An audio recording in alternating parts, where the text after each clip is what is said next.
नीलम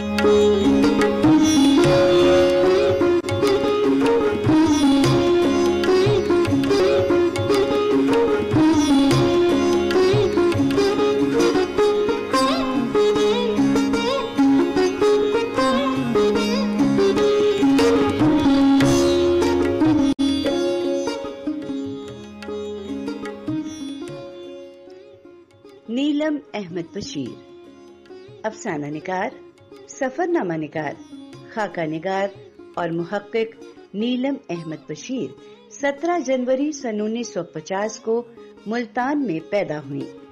मुमताज सहाफी अहमद बशीर इनके वालिद थे। नीलम अहमद बशीर ने lady Griffin high school Lahore से तालीम पाई। पंजाब यूनिवर्सिटी से नफ्सियात में एमए किया। नीलम अहमद बशीर सन 1972 में शादी के बाद अमेरिका मुंतकिल हो गईं और सन 1988 तक वहीं मुकीम रहीं। नीलम अहमद बशीर की तसानीफ में गुलाबों वाली गली, जुगनुओं के काफिले, ले सांस भी आहिस्ता, वहशती सही, नेपाल नामा, सितमगर सितंबर, एक थी मलिका, चार चांद, ताउस फकत रंग और मोर बुलेंदा शामिल हैं। नीलम अहमद बशीर इंसान दोस्त, जदीदियत पसंद और लिबरल रुझानात रखती हैं। हकूक़े निस्वां की अलमबरदार हैं। इनकी तहरीरें औरत मुखालिफ रसूम व रिवाज, अखलाक और कवानीन के खिलाफ कलमी जिहाद हैं। बरतानवी अदीबा उषा वर्मा ने नीलम अहमद बशीर के अफसाने वजूदे जन का हिंदी तर्जुमा किया है। उनके अफसाने ले सांस भी आहिस्ता का अंग्रेजी तर्जुमा new Urdu writings from India and Pakistan में शामिल किया गया। आपके अफसानों के मजमूए एक थी मलिका का अरबी तर्जुमा जामिया अल अजहर से शाया हुआ। नीलम अहमद बशीर के मुतअद्दिद अफसाने अमेरिका और कनाडा की जामियात के उर्दू निसाब का हिस्सा हैं। इनकी अदबी खिदमात के इतराफ में इन्हें पाकिस्तान और बैरूनी दुनिया में कई एजाजात से नवाजा गया। आदाब। पाकिस्तान टेलीविजन के प्रोग्राम सदरंग में मैं आपका मेज़बान वजाहत मसूद आपकी खिदमत में हाजिर हूँ और आज हम दूसरा हिस्सा पेश कर रहे हैं आपकी खिदमत में मोहतरमा नीलम अहमद बशीर, जो हमारे मुल्क की मारूफ अफसाना निगार हैं, नावल निगार हैं, ड्रामा निगार हैं, नक्काद हैं, खाका निगार हैं। एक गुफ्तगू में अहाता मुमकिन नहीं था, हमें आज उसका दूसरा हिस्सा पेश करना है आपकी खिदमत में। आपका शुक्रिया। आदाब। शुक्रिया। अस्सलाम वालेकुम। ये फरमाइए कि आप खिरत पसंद होने के अलावा एक अमन पसंद, बहुत आपको पीस एक्टिविस्ट कहा जाता है और आपका एक गीत है जो आप ही की दो बहनों ने गाया है, बुशरा ने और अस्मा ने, गवांड ने। That is primarily about people living across the divide in India and Pakistan. वो हमसायों के बारे में है और उसको जो मकबूलियत मैं देख रहा था उसके दादो शुमार एक्स्ट्राऑर्डिनरी है। क्या वजह है नीलम अहमद बशीर कि जो पाकिस्तान का अदबी मंजर है, सिनारियो है, उस पे आपका मकाम वही है जो सहाफत में अहमद बशीर का रहा? वो भी हाशिए पे रहे, आपको भी हाशिए पे रखा जाता है, आपको भी बस वजह पता नहीं। मुझे नहीं लगता कि हमको कोई इसमें मेहनत करनी पड़ती है। आई डोंट नो, मुझे नहीं पता कैसे मकबूल होते हैं ज़्यादा या मशहूर होते हैं, ज़्यादा बुलाए जाते हैं। आई डोंट नो, मुझे नहीं पता, सच बात है, क्योंकि मैं काफ़ी बेनियाज औरत हूँ इस मामले में। मैंने कभी कोशिश ही नहीं की कि मुझे अहमियत दी जाए या मुझे अवार्ड दिए जाएं। मैं हैरान थोड़ी सी होती है कोशिश वैसे, पर मैंने कोई नहीं की। मैं तो कभी किसी को किताब दे भी नहीं जाती दफ्तर में। एक दफ़ा किसी ने मुझे कुछ कहा था ऐसी बात, मैंने कहा आप ये बात करें, मैंने तो कभी आपके दफ्तर जाके आपको किताब तक नहीं दी। आप कैसे कुछ कह सकते हैं? सच बात। आपके जो अफसाने हैं उनकी बुनत क्राफ्ट उसका पूरा है और उसकी नसर जो है वो बहुत कसी हुई है। मैं खैर आप तो बहुत बड़े नज़रनिगार हैं। मिजाजिनिस्ट बात नहीं कर रहा, मैं कोई डिग्रेड नहीं कर रहा किसी को, लेकिन हमारे यहाँ इवन नसर में भी एक जनाना और एक मर्दाना जी लहजे की तकसीम की जाती है, वो आपके यहाँ नहीं है। एक अफसाना है बहुत मारूफ गुलाम अब्बास का, कनरस। हाँ जी।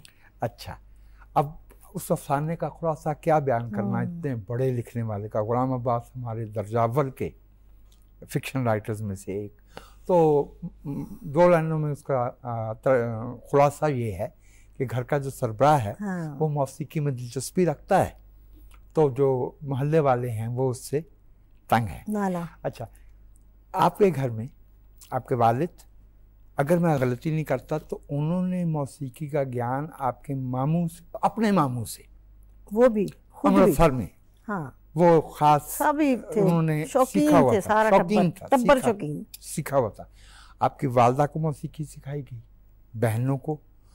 कभी आपको अपने मिलने वालों से, अपने जो लोग थे, इस बिना पे कभी किसी इम्तियाज या किसी तंग नजरी का या कड़वाहट का तासुर मिला? देखिए, हमारे बाकी एक मज़े की बात ये थी कि उनका फोकस अपनी बीवी पर था सारा। ठीक है, उनको पता था मेरी बीवी की आवाज़ बहुत अच्छी है, अम्मी की आवाज़ अच्छी थी क्योंकि मेरे नाना की अच्छी थी, मेरे मामू की अच्छी थी, तो वो गाते थे। तो अब्बा ने जब देखा कि मेरी बीवी की आवाज़ अच्छी, उन्होंने माँ अपनी बीवी को उस्ताद रख के दिया घर में। कौन सा पाकिस्तान का खामिद है जो उस्ताद रख के देगा अपनी बीवी को कि घर पे आके तुम्हें सिखाएगा? कोई ना। हम 4 बहनें, हम सबकी शादियाँ हुई, किसी को ऐसा नहीं माहौल मिला कि सब कहें तुम्हारे अंदर ये टॉयलेट है, मैं तुम्हें उस्ताद रख के देता हूँ, तुम कुछ करो ना। तो ये फ़र्क होता है क्योंकि वो आदमी और सोच का था। पाकिस्तान के सारे आदमी ना इस तरह की सोच नहीं रखते। ये अग्रीड। अब इस बात को मद्देनजर रखते हुए ऑन अ लाइटर नोट मेरा एक सवाल है जी कि अहमद बशीर एक तहरीर लिखते हैं, उसका टाइटल रखते हैं मंजिल मंजिल दिल भटकेगा। फिर नावल लिखते हैं दिल भटकेगा। दिल भटकने का तो उनके यहाँ किस्सा ही नहीं है, वो तो आपकी वालदा महमूदा बेगम के साथ ही कुछ है। वो शादी के बाद उनके साथ ही थे। वो एक्चुअली ये मेरे से डिस्कस हुई थी बात। अब्बा ने कहा कि मैं इस तरह नाम रख रहा हूँ तो क्या कहती है तुम ना। पता नहीं मुझे उन्होंने इस काबिल समझ लिया, हालांकि मैंने तो कभी कुछ नहीं उनसे कहा था। तो मैंने कहा ठीक है, अच्छा है, मुझे अच्छा लगा क्योंकि मंजिल मंजिल दिल भटकेगा उनका सफ़रनामा था अमेरिका का, तो उन्होंने दिल भटकेगा। लेकिन देखें, दिल भटकेगा एक इस्तारा है, उसमें पूरा पाकिस्तान की कहानी आपको देख रहे हैं, story of Pakistan, development, all this things that happened. तो वो मंजिलें तो तय की है ना पाकिस्तान ने भी, जैसी भी की हैं, जवाल किया है या अरूज किया है। तो वो जब इंसान जैसे अब्बा ने अपनी ज़िंदगी गुजारी उसमें लिखी है, तो वो भी तो हर मंजिल पे जा ही रहे थे ना। वो दिल तो एक ऐसे ही इस्तारा ही है, देखा जाए तो वो ज़िंदगी का सफ़र है। वाह, आपकी तहरीरों में एक मुसलसल थीम चलती है, औरत, शादी और मोहब्बत, होना या ना होना, एक तो कौन है। हाँ। और आमतौर से उसमें महरूमी की थीम बार बार आती है, औरत, शादी और मोहब्बत। तो मैं आपसे on a very serious note ये जानना चाहता हूँ एक तालिब इल्म के तौर पे कि क्या इतने दुनिया सारी देखने के बाद आपकी राय में ये जो शादी का इदारा है, इसके कुछ ज़ाविये ऐसे हैं जिन पर नज़र सानी की ज़रूरत है? इसमें ये मोहब्बत का, हम आहंगी का जो एलिमेंट है, अहम एलिमेंट, ये कैसे गायब होता है और ये कैसे बेगानगी, बेइतनाई जन्म लेती है? क्या करना चाहिए कि, और ये सिर्फ हमारे यहाँ नहीं, हाँ, दुनिया भर में है, हर सोसाइटी में है, हर सोसाइटी में है। इसका मतलब ये है कि कहीं ना कहीं ये जो कॉन्ट्रैक्ट है इसमें कुछ गड़बड़ ज़रूर है। हत्ता कि जहाँ जिसको आजकल की ज़बान में कहते हैं ना लिव इन रिलेशनशिप, उस लिव इन रिलेशनशिप में भी वायलेंस भी है, बालादस्ती भी है, हक तलफी भी है, हक तलफी भी है। सही है। तो what is to be done? Well, what is to be done, social, आप देख लें कि शादी तो एक सोशल अरेंजमेंट है रहने का, मर्द औरत का, क्योंकि सोसाइटी ने उनको एक जगह इकट्ठा करके औलाद पैदा करनी है, एक फैमिली यूनिट बनाना है, फिर कमाना, फिर घर चलाना, ये वो, तो एक सिस्टम का नाम है। तो इसमें अगर मोहब्बत भी आ जाए तो बस ये तो फिर सोने पे सुहागा, लेकिन मुश्किल होता है मुश्किल है ना? हाँ, क्योंकि the way it is everywhere 80% तो मुश्किल ही है, कहाँ होता है, कम ही होता है। नहीं, वो जो होता है वो फिर एक केयर होती है, एडजस्टमेंट होती है, लेकिन वो जो रोमांस की मोहब्बत है वो तो देखें, मैं तो अब इतनी बड़ी हो गई हूँ, मैं तो समझती हूँ कि ज़्यादातर या आपके जिस्मानी तकाजे होते हैं जवानी में, जब आप एक दूसरे की तरफ मुतवज्जो होते हैं, और कहने में मुझे कोई आर नहीं है कोई जो, क्योंकि फिर जब वो वक्त के साथ साथ मद्दम हो जाते हैं, दिए बुझने लगते हैं, फिर आप एक रहने का रिलेशनशिप बनाते हो, इज़्ज़त, केयर, उसका ख्याल रखना, उसकी चीज़ें मुहैया करना, वो आपका करे वो आपका करे, इसमें फिर बेगानगी भी आ जाती है, और अगर ये लफ्ज़ कोई मुझे इजाज़त दे कहने का तो बोरियत भी आ जाती है। तो ये कुदरती है। हम मेरे और आपके वक्तों में एक साहब थे जो बहुत मारूफ थे दानिश्वर हलकों में, बर्टन रसल। हाँ जी, हाँ जी। उन्होंने एक लफ्ज़ उसके लिए इस्तेमाल किया और TDM, वो भी उसमें दल आता है। Somewhere human beings have to find out ways, yes, whereby जिसमें हर इंसान अपनी पूरी जिंदगी जी सके। हाँ, ये मैं आपसे अर्ज कर दूं कि जो बालादस्ती मुसल्लत करता है वो सिर्फ दूसरे का हिस्सा नहीं काटता, वो अपनी जात भी काटता है। हाकमियत का रिश्ता नहीं होना चाहिए, एक हाकिम एक महकूम है, ये एक पार्टनरशिप होनी चाहिए ना, होनी चाहिए। दोनों करते हैं, हाँ, दोनों औरतें भी, बिल्कुल बिल्कुल। ये मैं तो कहती हूँ, मुझे मर्दों पे बड़ा तरस आता है कि बेचारे जवान होते हैं तो पहले माँ बाप कहते हैं कि जी हमारे फ़राइज़ पूरे करो, अपनी बहनों की शादियाँ करो, अपने भाइयों को जॉब दिलाओ, तुम्हारी शादी कर लेंगे जब होगी, फिर हमें हज कराओ। तो वो बेचारा उनको ही ढोता रहता है, वो ढोते ढोते 35 साल का हो जाता है, फिर उसके रिश्ते भी ज़रा मुश्किल हो जाते हैं। तो मतलब ये ज़्यादती है। अभी हाल ही में फिगर्स आए हैं कि सिर्फ पंजाब में जी 1 करोड़ से कुछ ज़्यादा ख़ातीन ऐसी बैठी जी, मैंने हैं सुना, जो कि जहेज ना होने की वजह से, और जहेज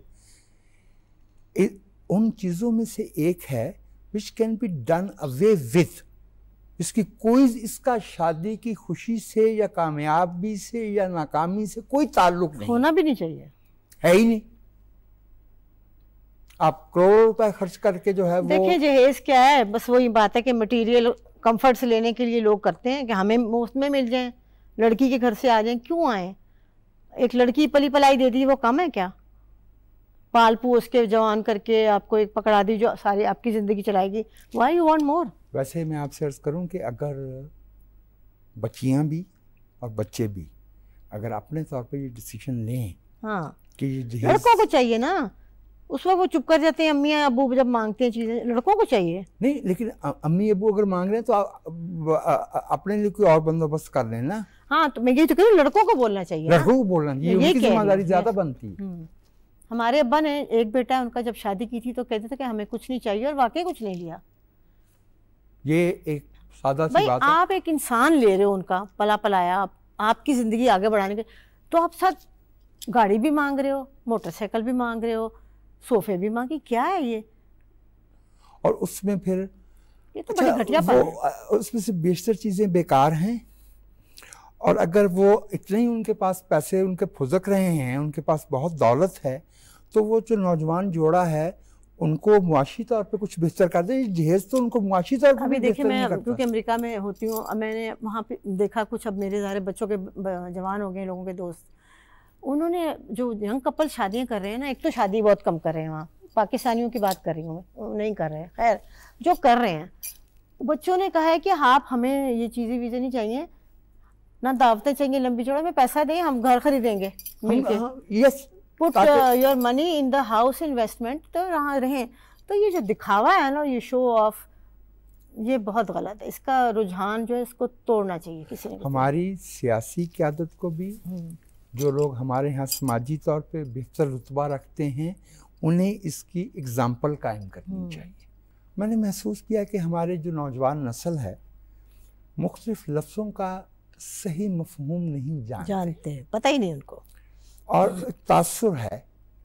तो अज़ला करम आप बताइए कि आपकी नज़र में रोशन ख्याली क्या है? रोशन ख्याली यही है कि आप आगे को सोचें, सोच को बदलें। जो एक आपको दी गई सोच है ना, जो ऑलरेडी एग्जिस्ट कर रही है, रीइंफोर्स्ड, और आप उससे ज़्यादा सोच नहीं सक रहे, उससे आगे सोचें। ये रोशन ख्याली है कि जो मेरे माँ बाप ने बता दिया, ये मेरे टीचर ने, ये मेरे हमसाए ने, बस वो सोचें नहीं, उसको एनालाइज करें, उससे सोचें इससे अगला पहलू क्या होगा। तरक्की यही होती है, मेंटल तरक्की होती है। तरक्की ये नहीं होती कि आप बिल्डिंगें बनाए जाओ, तरक्की ये कि आप सोच के नए जाविये वज़े करें और अब सोचें कि मुआशरे में बेहतरी कैसे आएगी। कराची में अब से 4-5 बरस पहले एक ख़ास मौसम में जो सड़क के किनारे सबीलें होती हैं वो हटा दी गई, तो सैकड़ों 400-500 से ज़ायद अफराद डिहाइड्रेशन से मारे। मैं परेशान हो रहा था कि 42 डिग्री टेम्परेचर है कराची का, घड़ी यही बता रही है। नवाबशाह में तो 49 है। तो मालूम हुआ कि नवाबशाह में तो जगह छोटी है, फासले कम है, लोग एक दूसरे को जानते हैं। जो कराची में कोई बंदा पैदल चला है, क्या हाल होगा? अगला मेरा सवाल ये है कि चूँकि आपने ज़िंदगी भर जो है वो ये जो ताल्लुक़ है सोसाइटी में रहते हुए नागुज़ीर मुख्तलिफ ज़ावियों से आता है, कभी बाप बेटी का है, कभी बहन भाई का है, कभी मियाँ बीवी का है, कभी माँ बेटी का है, इस सवाल पर गौर किया है। फेमिनिज़म का मफहूम हमारे मुल्क में बहुत गलत समझा जाता है। अभी 8 मार्च हो रहा था, एक साहब तशरीफ़ रखते थे, मेरे अच्छे दोस्त हैं, काबिल एहतराम हैं, लेकिन ग़ालिबन उन्हें अंदाज़ा नहीं हुआ कि वो कोई नाशाइस्ता बात कह गए जो आदाब मजलिस के भी ख़िलाफ़ है, जो सिविक आदाब के भी ख़िलाफ़ है। तो टीवी पे औरत मार्च दिखाया जा रहा था, तो उन्होंने एक जुमला ऐसा कहा जो काबिल एतराज़ था, और मैं उनको ये भी नहीं बता सकता जो सबसे आगे जो है ये पंजाबियों की इस्तिलाह में तुम्हारी भाभी ही है, जो सबसे आगे है। फेमिनिज़म का मफहूम नहीं जानते। हमने जो हमें पढ़ाया था हमारे असातिज़ा ने वो ये था, men and women have physical differences but they are equal in reason, उनके पास अक्ल, सलाहियत, कैपेबिलिटीज, हकूक, जी सलाहियत, कैपेबिलिटीज, हकूक और इहतराम में यकसा है। बिल्कुल। जो एक फिजिक हमारा तरक्की का मफहूम ही ये है कि अब हम उस दुनिया में यकसा मौक़े, यही मैं कहती हूँ। मतलब फेमिनिज्म से डरते हैं लोग, क्या क्यों डरते हैं? अगर औरत आपके बराबर के हकूक हासिल कर लेगी तो आप में इसमें बुरा क्या है? अगर वो भी फ़र्ज़ करें, वही बात आ गई कि डॉक्टर बन के अगर वो घर बिठा दिया आपने, अगर वो कहेगी मैंने डॉक्टर बन के बाहर जाना, तो उसका हक है ना। पेश आती है लेडी डॉक्टर की, तो वो लेडी डॉक्टर कहाँ से आए? तो फिर वो हकूक अगर ले रही है तो वो फेमिनिस्ट होगी, तो वो बुरी बात है, गाली बन गई। वो अपना हक ले रही है ना। आपने लड़की को पढ़ाया, मास्टर्स करा लिया, सब कुछ करा लिया, अब रिश्ता अच्छा हो गया। रिश्ते के लिए तालीम नहीं होनी चाहिए, तालीम होनी चाहिए कि आप अपनी ज़िंदगी कैसे गुजार सकते हैं, और तालीम याफ्ता इंसान बेहतर ज़िंदगी गुजार सकता है, अपने बच्चों की अच्छी तरबियत कर सकता है, घर के मामलात को ज़्यादा देख सकता है। तो मतलब ये कि ये समझ लिया गया कि फेमिनिज्म का मतलब है बुरी बात, आज़ाद औरतें, गलत सोच। भाई आप उसकी रूह में तो जाएं, पता है नहीं, पता नहीं है ना, एक तो कोई जानने की कोशिश भी नहीं करता। बताना किसने था? किसी ने बताया ही नहीं। देखिए, या आप निसाब में सिखाते हैं, हाँ, दर्शगाह में उस्ताद बताता है, सियासी रहनुमा की बात में बहुत वजन होता है। सियासी रहनुमा तो नहीं बताते ना, इस सवाल पे नहीं। मैंने वेस्ट में भी देखा है भैया, इससे हमारे मुल्क का इशू नहीं है। कोई किसी मुआशरे में औरत और मर्द में जितनी बराबरी होगी उतना ही इंसाफ होगा। हाँ जी, बिल्कुल। और जंग अब एक छोटी सी बात है, देखें छोटी सी बात है, चले आप जो बात कर रहे हो, डाइवोर्स हर जगह होती है, अमेरिका में भी होती है, पाकिस्तान में भी, ठीक है जी। अमेरिका में जब होती है तो सब कुछ 50% मिल जाता है औरत को, सब कुछ, कुछ भी हो, जो कुछ भी हो। यहाँ डाइवोर्स होती है तो भाई 4 कपड़े दिए निकाल दिया, यहाँ क्या मिलता है? तो कहाँ इक्वालिटी? फिर औरत को जा मुझे कितनी औरतों का पता है जो माओ के घर आ गई, बच्चे लेके, बच्चे रुल रहे हैं, नानी पाल रही है, इतने ज़्यादा लोगों को मैं जानती हूँ। तो वो बंदा कहाँ गया जिसने औलाद पैदा की थी और जिसने औरत से शादी की थी? वो तो आगे चला गया। 50% कहाँ, उसको कुछ भी नहीं देते, तो फिर कहाँ इक्वल राइट्स? तो यहाँ अगर कोई कहेगा कि औरत को इक्वल राइट्स चाहिए तो फिर वो बुरी औरत बन गई, फेमिनिस्ट। आपके साथ बात तो चलती रहेगी मोहतरमा नीलम अहमद बशीर, हमें यहाँ एक वक्फे के लिए जाना है। तो नाजरीन, आप हमारे साथ रहिएगा। टेलीविज़न के प्रोग्राम सदरंग में हम गुफ्तगू कर रहे हैं मोहतरमा नीलम अहमद बशीर के साथ।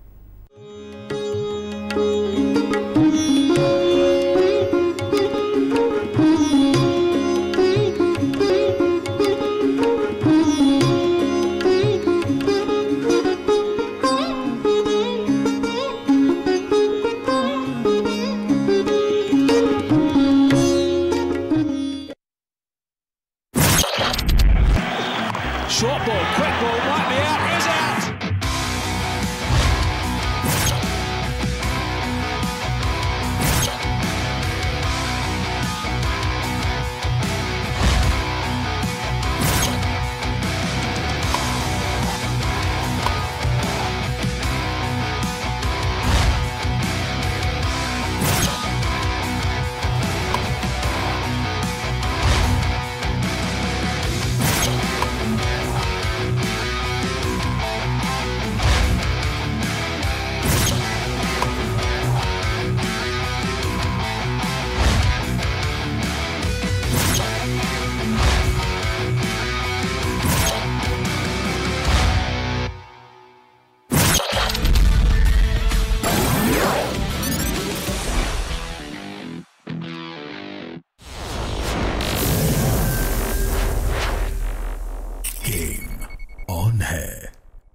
बढ़ता दर्जा हरारत हीट स्ट्रोक का बायस बन सकता है। अगर आप ये अलामात महसूस करें, जैसा कि पसीने का ना आना, चक्कर आना, गर्म, सुर्ख और खुश्क जल्द, शदीद प्यास लगना, उल्टियों मतली आना या बेहोशी, तो फौरन सायादार और ठंडी जगह पर रुक जाएं और इमरजेंसी की सूरत में डॉक्टर से रजू करें। अगर आप खुद को हीट वेव से बचाना चाहते हैं तो गर्म मशरूबात से परहेज करें, ठंडे पानी से गुस्ल करें, पानी और मशरूबात का ज्यादा इस्तेमाल करें, सर को ढांप कर रखें, बिला जरूरत गर्मी में बाहर निकलने से इज्तनाब करें। याद रखिए, आपकी थोड़ी सी गफलत जानलेवा साबित हो सकती है। मुहतात रहें, महफूज रहें।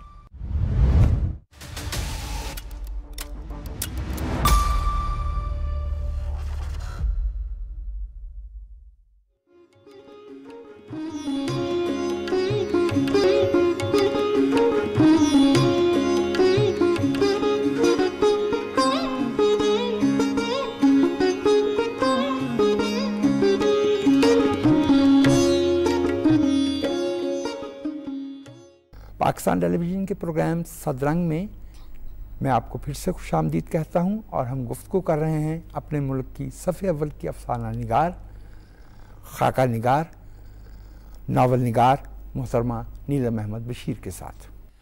अच्छा नीलम, में भी कमिंग बैक टू लिटरेचर, अगरचे आपका लिटरेचर जो है वो मैं तो उसको पॉजिटिव मानों में कह रहा हूँ कि मकसदियत लिए हुए है। उसमें मुआशरे की जो ऊंच नीच है उसका बार बार उसकी डिपिक्शन है, उसकी तस्वीर कशी है, उसकी अक्कासी है।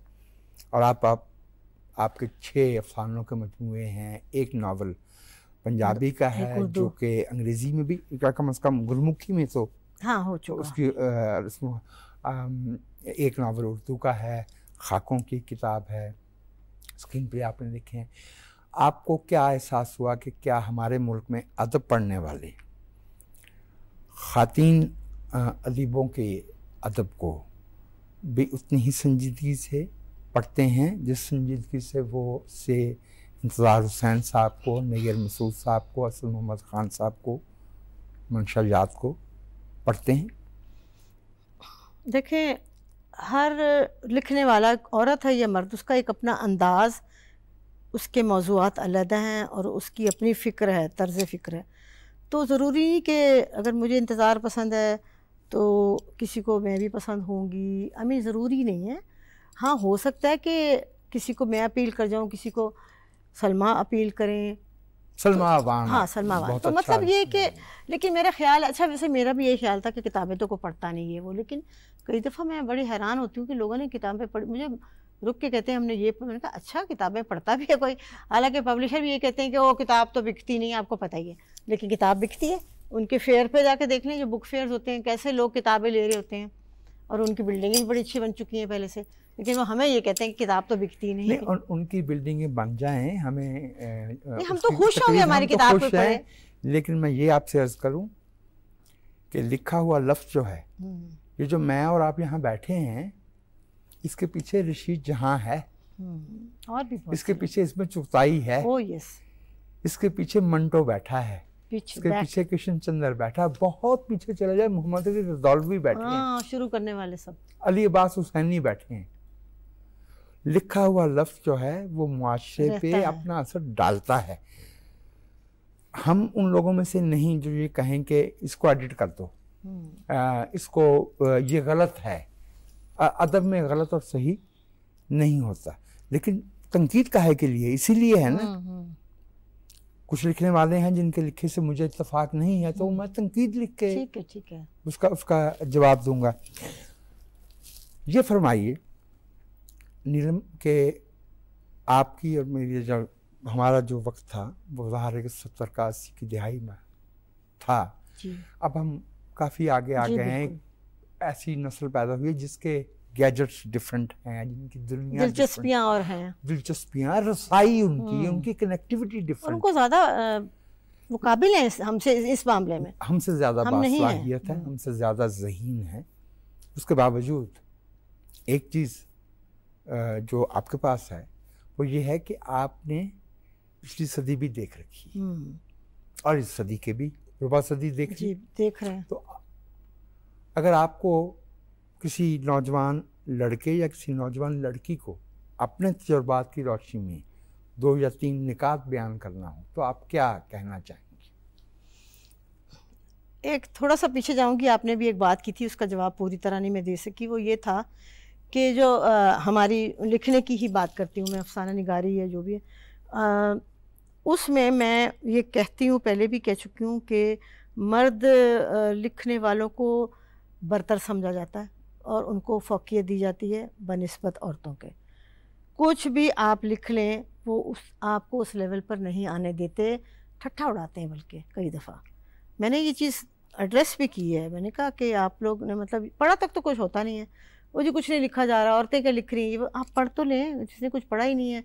तो वो एक तासुब है कि औरत कमतर लिखती है, हालांकि कोई कमतर नहीं लिख रही। मेरे ख्याल में कि औरतें ज़्यादा लिख रही हैं आजकल पाकिस्तान में, जैसे कि बाकी सब कुछ भी ज़्यादा ही कर रही हैं, तो वो लिख भी ज़्यादा रही हैं। अफसाना निगारी में देख लें, औरतें लिख रही हैं, सफ़रनामे लिख रही हैं, सब कुछ, लेकिन they are not taken as seriously as man writers, I think. तो ये जो लिटरेटी हुई, नाम ऊपर मतलब हमारी ऐसे नीचे नाम आता, 6वें के बाद शायद नाम आ जाए, 6 ऊपर आदमी होंगे। बल्कि एक अब वाक़या याद आ गया बड़े मज़े के कि एक हमारे, नाम तो नहीं लूँगी, उनका मशहूर राइटर हैं, उनकी किताब की तकरीब थी, तो मुझे किसी और हमारे राइटर जूनियर का फ़ोन के, हाय नीलम जी उसकी वो किताब है, आप जल्दी से उस पर बोलना ही। मैंने कहा कल किताब है तो एकदम से मैं क्या करूँगी, मुझे पता ही नहीं। नहीं जल्दी जल्दी पढ़ें, इधर लिखें। खैर मैंने कहा सलमा चल वो इतना कह रहे हैं तो हम दोनों थोड़ा लिख देते हैं। हम दोनों एक जल्दी जल्दी किताब पढ़ी, मजमून लिख के दे गए, ले गए। अगले दिन अच्छा मजमून था, मैंने बाद में सोचा, तो वो उन्होंने बताया बाद में जो हमें कह रहे थे कि उन्होंने कहा ले बीबियाँ की लिखण गियाँ। मतलब सोचें आप, वो भी एक राइटर है। 1 मिनट, हमारे से उन्होंने लिखवाया मारो मार।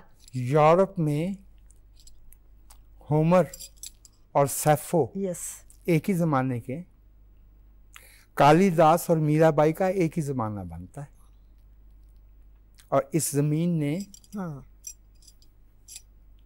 मीराबाई से बेहतर नहीं काम नहीं किया पैदा। तजुर्बे यानी जिसको हम अदबी शायरी और क्राफ्ट कहते हैं, मीराबाई के होते हुए। अच्छा, ये हमारा आपका पंजाबी अदब से चूँकि काफ़ी ताल्लुक है, और चूँकि ये हमारा जो चैनल है पाकिस्तान टेलीविज़न का, सब सूबों में देखा जाता है।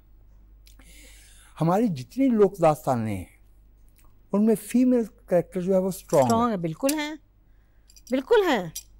वो इनिशिएटिव लेती हैं। पन्नू है, हीर रांझा है, सोनी महिवाल है। जो मेल कैरेक्टर है वो तो बैठे ही रहते हैं अपनी जगह पे। रांझा जो वो चला गया जी कान पड़वा के, वो हीर ने कोठे टप्पे, वो सोनी ने चुनाव पे घड़ा पार किया, वो क्या कर रहा था उधर बैठ के, वो कबाब खा रहा था बैठ के। मतलब ये कि मैं खुद हंसती हूँ। ये सिर्फ उसके यहाँ नहीं है, आप शेक्सपियर के यहाँ देखिए, लेडी मैकबेथ स्ट्रॉन्गर है, वेरी स्ट्रॉन्ग। मैं कहूँगी वो इनिशिएटिव लेना जानती हैं, कदम उठाना।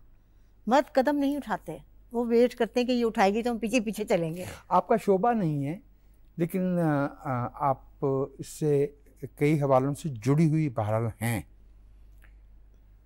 हमारे मुल्क में वो ड्रामा क्यों नहीं है? क्योंकि ड्रामा एक ऐसी सिंफ है, अफसाने और नावल में और तरह से बात होती है, क्योंकि लिखने वाला अपना नैरेटिव दे सकता है, फ्री होता है। ड्रामे में it is through dialogue, through character. Dictate भी कराते हैं वो अपना कि हमें ऐसा चाहिए ड्रामा। इसी तो मैं नहीं लिखती। हमारे यहाँ हो गया ना, मर्जी से हमारे यहाँ हो गया ना, इस तरह करें इसको।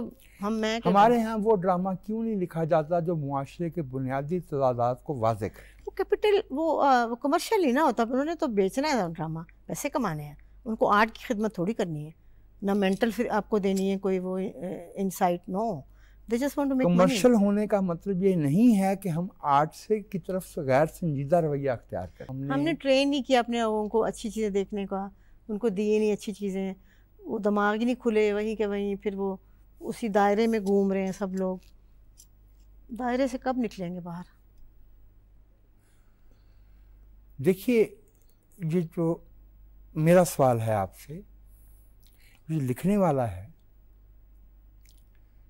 ये एक मलामती सूफी की तरह अपने पे बात ले लेता है, इल्ज़ाम सह लेता है, कुछ दरवाजे खोल देता है। कोशिश तो कुछ दरवाजे मंटो ने खोले, कुछ अहमद बशीर ने खोले, कुछ सिब्ते हसन ने खोले। बिल्कुल।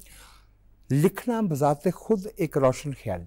हाँ, कोई कहे, जिम्मेदारी भी आपकी, जिम्मेदारी भी है। और क्या, क्योंकि फिर मेरा ज़मीर मुझे कहेगा कि तुमने मतलब गलत लिखा है, जो सच है वो लिखो। क्योंकि अगर फिर मेरा फ़र्ज़ है ये, आई मीन अगर मेरे हाथ में कलम है तो मुझे सच लिखना चाहिए ना, जैसा मैं महसूस करती हूँ कि माशरे में ये होना चाहिए, यहाँ गलत है यहाँ सही है। It's my responsibility, it's your. लिखने की जिम्मेदारी ऐसी जिम्मेदारी है कि मोहम्मद हसन अस्करी ने अपने एक मज़मून में लिखा कि लोग तख्लीक की जिम्मेदारी से बचने के लिए खुदकुशी कर लेते हैं। यस, क्योंकि ये वो बोझ है, ज़मीर का बोझ है, इसको उठाना पड़ता है। करता था ना, आपको पता है। उसको बुनियादी वजह उसकी ये थी कि उसको अपने तख्लीकी तौर पे, वो सो क्रिएटिव, लेकिन वो इतना इंटेंस हो जाता था। उसने खुदकुशी भी इसीलिए की कि उसको ये एहसास हो कि शायद मैं तख्लीकी तौर पे सूख रहा हूँ। उसके लिए जिंदगी का और कोई मानी नहीं था सिवाय इसके कि वो एक अच्छी लाइन। तकलीफ में एक आजार भी है ना, सिर्फ सुख तो नहीं है, तकलीफ है। उस तकलीफ से वर्जीनिया वुल्फ चली गई पानी में, वो तो मतलब ये कि एक तकलीफ तो है। तकलीफ तो है, ये तो नहीं कि कोई बड़े मजे आते हैं। मतलब वो उसने कहा, सुए चुपते हैं आपको। एक साहब ने उसने कहा कि it doesn't make us happy, it makes us less unhappy. बस इतना ही है। थोड़ी रिलीफ हो जाती है कि अच्छा, मुझे ये लगता कि नहीं मैंने कुछ अच्छा काम किया, मतलब करना चाहिए था, मुझे ये लिखना चाहिए था। वो जो आपका अफसाना था वहशत ही सही, हाँ वो देखें। अच्छा, अब वो अफसाना एक लिहाज से बहुत हैरानकुन है, डिफरेंट है कि उसमें मॉप्सा की तरह से आखिरी लाइन से पहले कोई अंदाजा नहीं होता कि अफसाना क्या रहा है, होगा क्या। लेकिन माँ का कैरेक्टर बड़ा मजे का है। वो जो आपने उसका दरवाज़ा बंद किया ना खातून ने, माँ ने, तो मुझे याद आया कि अब से कोई 200 बरस पहले हेनरिक इब्सन नॉर्वेजियन, नॉर्वे का, उसने डॉल्स हाउस लिखा था। हाँ, the dolls house. Dolls house का तो मौजू ही औरत और मर्द का रिश्ता था ना। तो वो जो ड्रामे में प्रोटैगोनिस्ट खातून है, वो आखिरी लाइन में दरवाज़ा स्लैम करती है। आपके अफसाने में दरवाज़ा बंद किया है माँ ने, स्लैम नहीं किया, उसमें उस खातून का फर्क है। गुस्सा था। वो गुस्सा था। इसमें तो एक बहुत सी पहलू थे, अगर इसमें तो बहुत पहलू हैं, बहुत जाविये हैं, नफ्सियाती बातें हैं। भाई जी नफ्सियात आपको हमें थोड़ी पढ़ाई थी। लेकिन मुझे कोई बड़ा मजे का लगता है अफसाना, मुझे लगता है कि मजे अच्छी चीज लिखी गई है। हालांकि मुझे सारा खाना पढ़ते हुए ये एहसास हो रहा था कि ये ज़लज़ले के पस मंज़र में है, और हमारे मुल्क में इसमें लव स्टोरी भी थी ना, लव स्टोरी तो थी इसमें, वो तो थी, लेकिन वो लव स्टोरी भी नहीं रही। नहीं। वो आखिरी जुमले में जाके वो जो माँ का के अंदर का इंसान था, हाँ, वो जागा और है। एक इंतकाम, वो जब उसको कहती है कि अच्छा वो तुमने बीवी भी छोड़ दी, ये वाली भी छोड़ दी बीवी तुमने। हाँ हाँ, माँ का गुस्सा भी तो होता है। हमारे बहुत से देखने वालों ने शायद वो अफसाना नहीं पढ़ा हो, तो उस पर हमारी बहस जो है, वो मेरा एक अजीज दोस्त है, वो ऐसी बात पे कहता है कि वो छोड़ो यार, गल एकेडमिक हो गई है। एकेडमिक नहीं कहता ना, वो पंजाबी लहजे में कहता, गल एकेडमिक हो गई है। चूंकि वो अफसाना बहुत से दोस्तों ने शायद नहीं पढ़ा हो, लेकिन उनको पढ़ना चाहिए। मैं सोचती हूँ कि जो लिखना था लिख दिया, कोई पढ़ता नहीं पढ़ता, लिखा गया, sometimes somewhere somebody will read it। लिखा हुआ लफ्ज जो है वो इसलिए नहीं मरता कि आज मीर तकी मीर की कोई लॉबी है क्या? आज गालिब जो है उसको किसी की सिफारिश है? कोई उसको प्राइड ऑफ परफॉर्मेंस मिला है? नहीं। देखिए, लफ्ज, सुर, तस्वीर, थॉट, तखय्युल, थॉट, वो तो अपना मनवा लेंगे। जिनके हमने नाम लिए हैं, इन्होंने हमारी जिंदगियों को जीने के काबिल बनाया, गुलजार बनाया, गुलजार बनाया। सच बात है, हमारे लिए क्यारियां फूलों की बिछाई। मैं समझता हूँ कि अभी भले हमें ये लग रहा हो कि नहीं पढ़ रहा कोई, या पढ़ रहा है, लेकिन ये लिखा हुआ बेकार नहीं जाएगा। मेरा वो सवाल रह गया कि अगर आपको एक 18-20 बरस की बच्ची या 18-20 बरस के बच्चे को अपने ज़िंदगी भर के तजुर्बात की रोशनी में कुछ बताना हो, मैं इसलिए अर्ज़ कर रहा हूँ कि यूनिवर्सिटी में मैं कुछ बरस काउंसलर भी रहा बच्चों का। अच्छा। मैंने एक बात नोट की कि बेटियां बाप से इतना नहीं डरती जितना माँ से डरती, क्योंकि माँ उन पे जो कंट्रोल कर रही है वो डबल जेपार्डी में है। यस, नजर भी होती है माँ की, बाप की कई दफा नजर नहीं होती है। नजर नहीं, मेरे ख्याल में उसमें माँ को ये खदशा भी होता है कि बेटी की कोई गलती भी उसके सर मंड जाए। हाँ, उसके ऊपर आ जाएगी, जिम्मेदारी आ जाएगी ना, ये आ जाएगी। यस। इसलिए मैं दोबारा आपसे दरख्वास्त कर रहा हूँ कि कुछ हमें, मैं यही कहती हूँ कि लड़की हो या लड़का, एक तो तालीम ज़रूर हासिल करें, फिर सोच को क्वेश्चन करें, लाइक सवाल उठाएं कि ऐसे जब कोई बताए कि ये है लिखा हुआ निसाब, नहीं लेकिन ये इस तरह कैसे हो सकता है ना, आप सोचें ना, उसको तोड़ें उस चीज़ को। एक दिया गया आपको, एक दे देते पर्चा कि ये ज़िंदगी में, नहीं ये तो इस तरह मुझे ठीक नहीं लग रहा ना, उसको क्वेश्चन करें, फिर उसका हल सोचें, फिर आप अपने ऊपर जो आपके हकूक़ हैं उनको हासिल करने से डरें मत। ठीक है, मुश्किल होगी, क्योंकि फिर ज़िंदगी भर आप फिर पेन में रहेंगे अगर आप नहीं उसके लिए आवाज़ उठाते अपने हक के लिए। तकलीफ चलती ही रहेगी मुसलसल। लड़के भी, हाँ, मैं ये नहीं कह रही लड़के वो बेचारे भी डिजर्व करते हैं हमारी उतनी ही care. They deserve happiness as well as our daughters. मैं तो हमारे लड़कों पे भी हैरान होती हूँ कि बेचारों को कुछ पता ही नहीं होता, जो अम्मी ने कह दिया, अम्मी ने कह दिया, भैया आपके दिमाग में कुछ नहीं आ रहा, अम्मी ने ये कह दिया, तो व्हाट डू यू थिंक। अच्छा, अपनी सोच नहीं ना बताते। ये एक बहुत बड़ी ब्रेन वॉशिंग है, मैं आपको बताऊं, ये माओ पे इल्ज़ाम नहीं है, लेकिन वो इतना ज़्यादा बच्चों पे वो कर लेती है ना कि वो सोच भी नहीं सकते। वो ये नहीं मैं कह रही कोई रिश्ता माँ की पसंद से, हर चीज़ में पेशा, हाँ, प्रोफेशन क्या हो, independent in your thinking and try to make decisions on your own as much as possible, और कदम उठाने से मत डरें, क्योंकि ज़िंदगी ने आपको आगे ले जाना, पीछे तो ले जाना नहीं है। इसमें एक सिर्फ इजाफा कर लीजिए, कदम उठाइए लेकिन जिम्मेदारी के साथ। हाँ, वो उसमें आ जाता है। हमें अपने फैसलों की, जब हम अपना फैसला करने का हक मांगते हैं तो फिर फैसले की जिम्मेदारी भी हमें उठाना पड़ेगी। लेकिन हमारी सोसाइटी में ना, मैं देखती हूँ कि बच्चों को हकूक नहीं दिए जाते फैसला करने के। लड़की लड़का कौन सी शादी करनी वो बताएंगे, तो आपका अपना कोई दिमाग नहीं है क्या? आपकी कोई अपनी सोच नहीं है क्या? मेरे ख्याल में एक बात हमारे नौजवानों को समझ लेनी चाहिए कि आज तक हमारे इर्द गिर्द जो भी कामयाब लोग हैं उन्होंने कहीं ना कहीं इनकार जरूर किया। सेल्फ मेड है वो, सेल्फ मेड है। यस, उन्होंने अपना रास्ता खुद खुद तराशा चुना है। है, खुद सोचा है, और उनके अंदर जो भी थी अल्लाह ने सलाहियत कुदरत देती है, आपको देती है, तो उसको इस्तेमाल भी करो ना। बहुत बेहतर। कि मैं ये नहीं कर सकते, बहुत। हम वो नहीं कर सकते, कुछ भी कर लो। आपने जो ये आखिरी बात कही ये इतनी जामे है कि सवाल उठाओ। हाँ, आप किसी बात को अंदाज़न तस्लीम नहीं कर सकते। मैं आपका बेहद शुक्रगुजार हूँ। आपकी गुफ्तगू बिल्कुल एक ताज़ा हवा के झोंके की तरह बहुत से शुक्रिया। हमें तालीम दी, हमें रहनुमाई दी। मैं पाकिस्तान टेलीविज़न की तरफ से भी आपका शुक्रिया अदा करता हूँ और ज़ाती तौर पे भी आपकी मेहरबानी पे आपने वक्त निकाला और इतना हमें ऐसे खूबसूरत लोगों का जिक्र भी हुआ और तजुर्बात का जिक्र भी हुआ और हमने खुल के बात की अपने मुआशरे हाँ के जी, बारे में। जो ज़रूरी है थी।